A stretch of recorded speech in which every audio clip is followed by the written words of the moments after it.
Hi guys, welcome back to our channel lifeography. ఈరోజు వీడియోలో మనం ఎస్ఎస్ రాజమౌళి వారణాసి సినిమా గురించి కంప్లీట్ అప్డేట్స్ మాట్లాడుకుంటున్నాం. మహేష్ బాబు ఫ్యాన్స్ కి ఇది రాజమౌళి ఇస్తున్న ఒక వండర్ఫుల్ ఎమోషన్ అని బల్ల గురించి చెప్తా. కాబట్టి ఈ వీడియోని లాస్ట్ వరకు చూడండి. ఈ అప్డేట్స్ తో ఈ సినిమా మీద ఎక్స్పెక్టేషన్స్ ఒక రేంజ్ లో పెరుగుతాయి. మ్యాటర్లోకి వెళ్ళిపోదాం. సో మ్యాటర్లోకి వెళ్లే ముందు మన లైఫోగ్రఫీ ఛానల్ ని ప్లీజ్ సబ్స్క్రైబ్ చేసుకోండి గైస్. కొత్తగా విజిట్ చేసి ఉంటే ప్లీజ్ సబ్స్క్రైబ్ చేసుకోండి ఫ్రెండ్స్. మహేష్ బాబు ఫ్యాన్స్ ఎవరైనా ఉంటే వీడియోకి ఒక లైక్ వేసుకోండి guys. Let's start our video.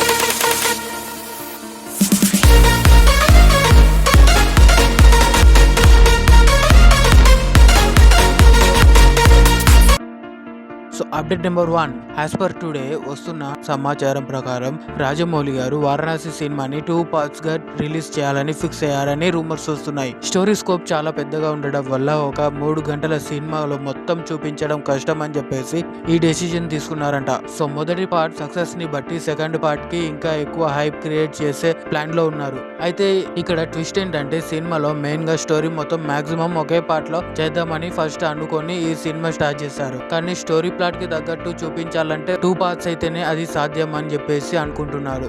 So ఇప్పుడేం దీని మీద ప్రాపర్ గా అప్డేట్ అయితే లేదు.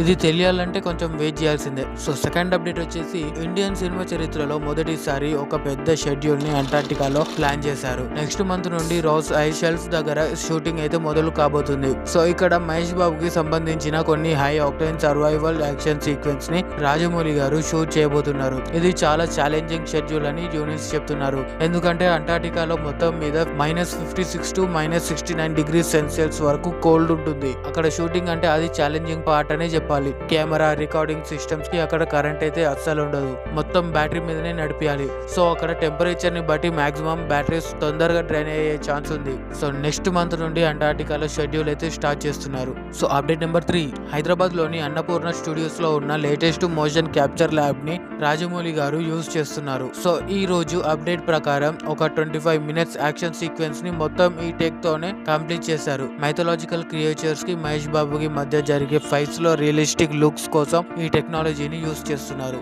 అప్డేట్ నెంబర్ 4, ఈ సినిమా స్టోరీ ప్లాట్ ప్రకారం 7200 BCE నుండి మొదలై 2071 AD వరకు సాగుతుందని లీక్డ్ రూమర్స్ వస్తున్నాయి. అంటే ఇది ఒక ఎపిక్ టైం ట్రావెల్ అడ్వెంచర్ అన్నమాట.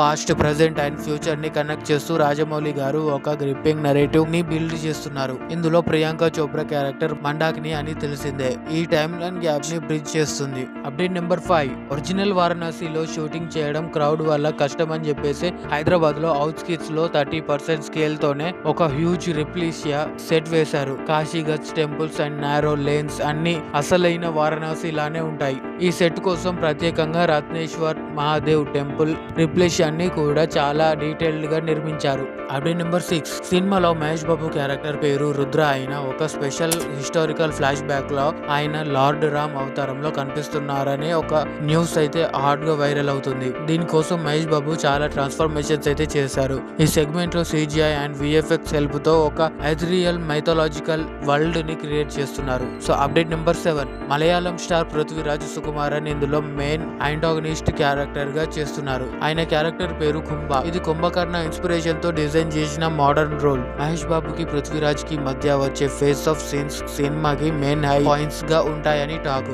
ఈ డీటెయిలింగ్ ని మనం వారణాసి టీజర్ లో కూడా చూడొచ్చు. Mahesh Babu as a Rama and అక్కడ కుంభకర్ణుడు వీళ్ళ ఫేస్ ఆఫ్ ని రామ ప్లేస్ లో రుద్ర అంటే మహేష్ బాబుని అండ్ కుంభకర్ణుడు ప్లేస్ లో కుంభ అంటే మన పృథ్వీరాజ్ సుకుమారన్ ని వీళ్ళ ఫేస్ ఆఫ్ ని ఇండైరెక్ట్ గా టీజర్ లో మనకి చూపించారు. రాజమౌళి గారి పీక్ డీటెయిలింగ్ కి హ్యాట్స్ ఆఫ్ చెప్పాలంతే. అప్డేట్ నెంబర్ 8, ఈ సినిమాని వరల్డ్ వైడ్ గా 120 కంట్రీస్ లో రిలీజ్ చేయాలని ప్రొడ్యూసర్స్ ప్లాన్ చేస్తున్నారు. దంగల్ రికార్డ్ ని బ్రేక్ చేస్తూ కొత్త రికార్డ్ ని ప్రిపేర్ చేయాలని ఇండియన్ సినిమాలో ఇది బిగ్గెస్ట్ గ్లోబల్ రిలీజ్ కాబోతుంది. చైనా అండ్ జపాన్ మార్కెట్ లో కూడా రాజమౌళి క్రేజ్ ని బేస్ చేసుకొని హ్యూజ్ డిస్ట్రిబ్యూషన్ డీల్స్ ఫైనల్ అయ్యాయి. అవతార్ ఫైర్ అండ్ యాష్ వచ్చేసి మోర్ దెన్ 56+ కంట్రీస్ లో రిలీజ్ చేశారు. ఇది వచ్చేసి $1.4 billion ని కలెక్ట్ చేసింది. అవెంజర్స్ ఎండ్ గేమ్ వచ్చేసి మోర్ దెన్ 86+ కంట్రీస్ లో రిలీజ్ చేశారు. ఇది వచ్చేసి $2.79 billion ని కలెక్ట్ చేసింది. ఇప్పుడు ఈ వారణాసి సినిమా వచ్చేసి 120 కంట్రీస్ లో రిలీజ్ చేయాలని ప్లాన్ చేస్తున్నారు. అంటే TFI లో వచ్చిన ఏ ఒక్క రికార్డు కూడా మిగలదు. అప్డేట్ నెంబర్ 9, MM కీరవాణి గారు ఈ సినిమా కోసం ట్రైబల్ వేదిక్ ఫ్యూజన్ మ్యూజిక్ ని అందిస్తున్నారు. అంటే ఏన్షియంట్ సాంస్క్రిట్ శ్లోకాస్ ని మోడర్న్ ఎలక్ట్రానిక్ బీట్స్ ని యాడ్ చేసి ఒక యూనిక్ సౌండ్ క్రియేట్ చేస్తున్నారు.